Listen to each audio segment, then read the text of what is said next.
From the National Newsroom of the Canadian Press, I'm Jason White.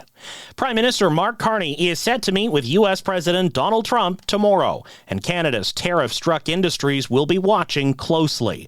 United Steelworkers Union National Director Marty Warren says it would be a political mistake for Carney to go without being able to deliver something tangible. Because he's raised a lot of expectations, and there's a lot of people, not only the steel, but softwood lumber as well and aluminum, that feel if he's going down, he should be coming home with something. Meantime, auto industry representatives are tempering their expectations that the meeting will result in any tariffs getting entirely dropped.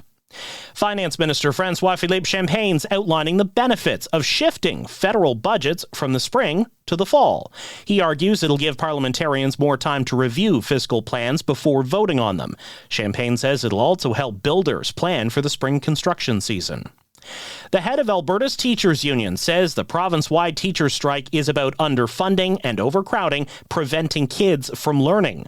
Alberta Teachers Association President Jason Schilling says teachers are fighting for smaller class sizes and more resources to deal with classroom complexity. And we refuse to be back in this same fight 5 or 10 years from now.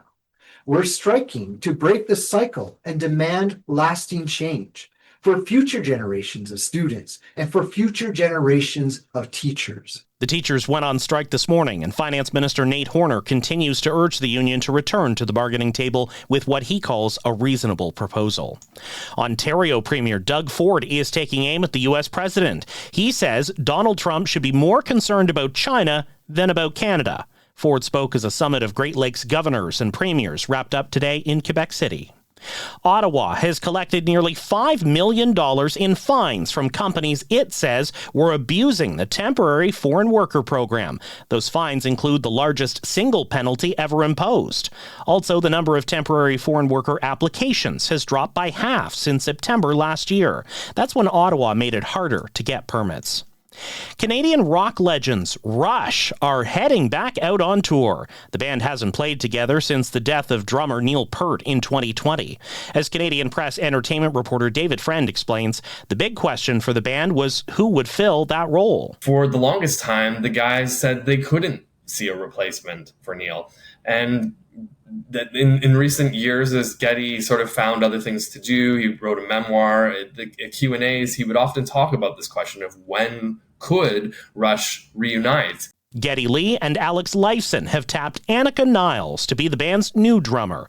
Rush's 12-date reunion tour will see them play 7 cities across North America next year. This is the Canadian Press.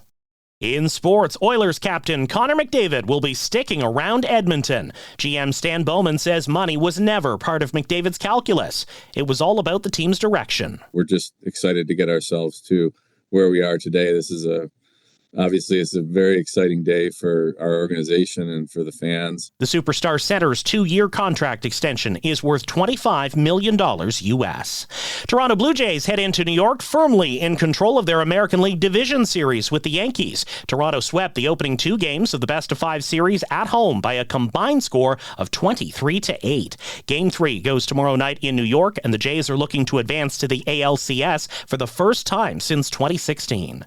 Cycling team Israel Premier Tech says it will soon announce a new name after pro-Palestinian protests during the season.